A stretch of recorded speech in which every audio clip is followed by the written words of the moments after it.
Assalamualaikum teman-teman, gimana kabarnya? Selamat malam, masih dengan saya Dr. Tiko dari Dream Factory. Kali ini malam ini biasanya kan kita ngobrol sama Mas Ruri ya, tapi Mas Rurinya ganti jadwal jadi nggak bisa. Jadi malam ini kita ngobrol tetap dari tips-tips ringan kesehatan aja ya. Sambil ini saya mau sambil jaga malam sih.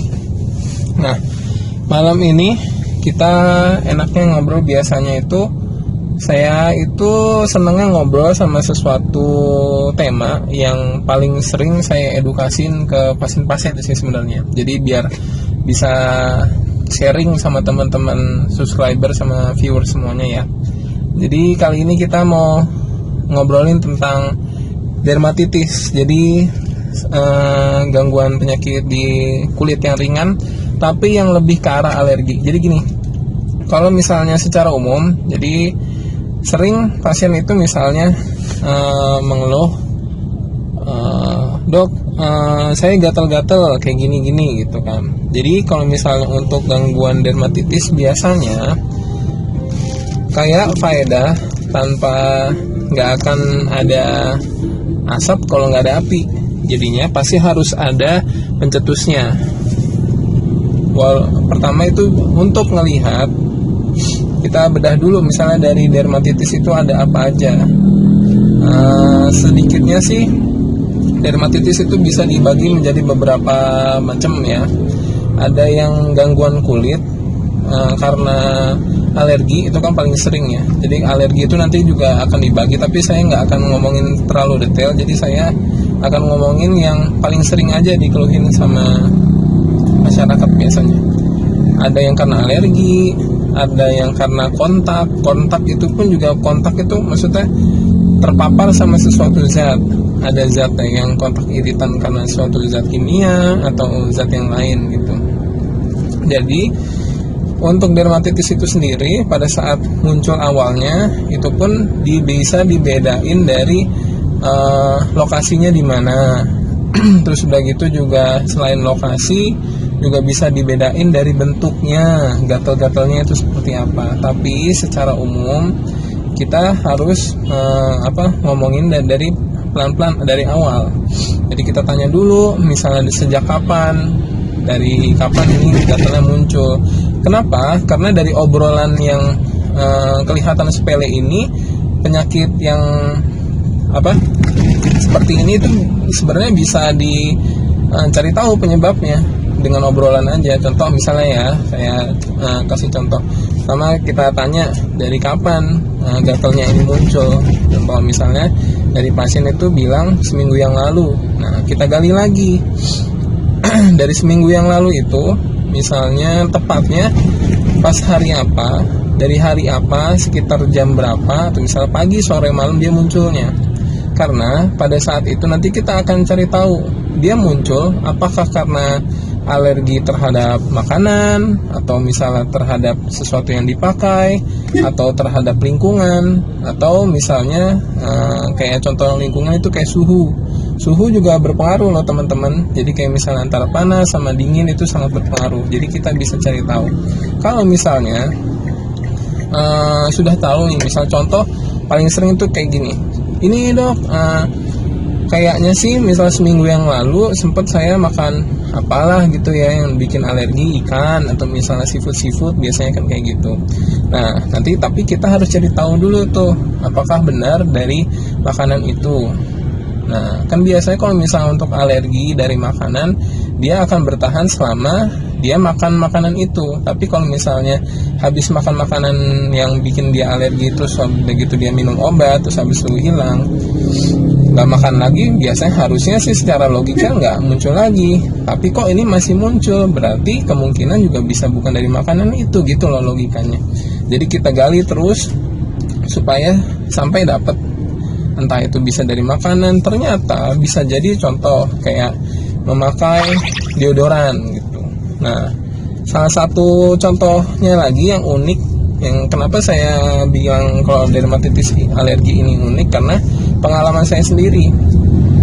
Jadi pas saya dulu itu zaman kuliah juga kan, saya sebenarnya kan untuk alergi sih nggak terlalu banyak ya. Saya alergi juga kadang-kadang udang, cuman udangnya yang nggak digoreng matang biasanya kalau misalnya saya itu.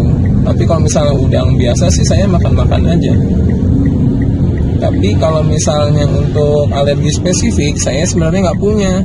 Tapi kebetulan pas zaman saya kuliah itu kan dulu sempet boomingnya tuh apa tuh namanya, nonton apa ya dulu tuh, film yang 3D, pakai 3D. Pas zaman itu tuh saya nonton film 3D. Terus habis itu setelah nonton film di bioskop itu, kok saya langsung gatel-gatel, bentol-bentol gede.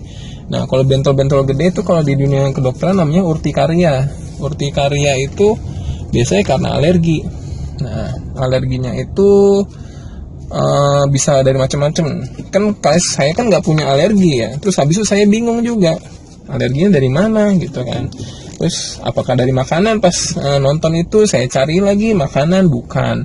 Apa dari misalnya baju, saya pakai baju biasa aja. Atau enggak misalnya dari apa ya, misalnya saya pakai parfum atau apa segala macam biasa. Habis itu saya cari, tapi kok setiap nonton itu saya jadi gatel-gatel. Terus habis itu saya pikir-pikir, apa nih dari yang pas nonton itu yang terpapar sama saya, apakah kayak makan popcorn atau misalnya apa gitu. Ternyata pas dicari-cari saya ngelihat ternyata saya itu alergi setiap nonton film yang 3D. Nah, 3D itu kan pakai kacamata kan ya, kacamata 3D-nya itu. Nah, ternyata saya berargumen kalau misalnya, oh jangan-jangan gara-gara pakai kacamata, tapi kok unik banget saya alerginya kacamata 3D gitu. Terus habis itu saya pakai kacamata ternyata gatel. Tapi karena itu belum yakin, beberapa saat setelahnya saya mau nonton lagi nih film, saya sengajain untuk nonton film yang 3D. Ternyata benar, habis nonton itu langsung di rumah gatal-gatal lagi. Nah, kalau misalnya untuk masalah gangguan kulit yang berhubungan sama alergi memang agak ini sih ya, agak susah. Karena kenapa? Kita harus cari tahu dulu alerginya karena apa. Nah, makanya yang tadi saya ajarin adalah pada saat memang gangguan kulit kita itu berhubungan sama alergi, obat yang terbaik adalah bukan cuman obat kimia. Karena obat kimia memang pada saat dia muncul dia akan berpengaruh untuk ininya, apa tuh namanya, menyembuhkannya, mengurangi gejala. Tapi kalau misalnya kita nggak tahu penyebabnya, itu akan sangat menyusahkan kita, jadi akan berulang-ulang terus. Jadi yang lebih penting adalah cari tahu penyebabnya, pelan-pelan dianalisa sedikit-sedikit dari pertama dia muncul, terus kita inget-inget kita makan apa, pakai sesuatu apa, ngapain, di lingkungan yang kayak gimana gitu. Jadi kalau misalnya tips dari saya untuk gangguan kulit yang lebih berhubungan sama alergi, kita harus cari tahu dulu yang tadi saya bilang. Bisa juga soalnya kontak dari zat kimia, atau misalnya contoh kayak gelang atau jam atau misalnya kalung, itu juga bisa. Nah, kalau misalnya obatnya sih biasa, misalnya golongan steroid yang standar, itu juga harus sesuai sama aturan dokter ya teman-teman ya. Jadi minum obat, terus udah gitu, yang pertama apa dulu coba. Ya betul, jadi kita harus doa dulu. Jadi sebelum ngapa-ngapain itu kita dapat musibah atau segala macam, langsung doa ke Allah, minta petunjuk, minta ampun. Habis itu baru berikhtiar, contohnya misalnya ke dokter atau minum obat. Gitu ya teman-teman ya, tips kali ini tentang gangguan kulit yang lebih ke arah alergi gitu. Jadi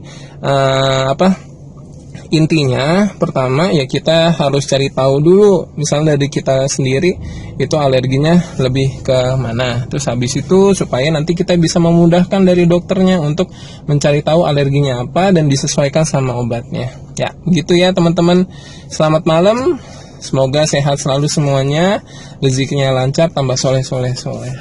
Ya bismillah, dadah semuanya, assalamualaikum.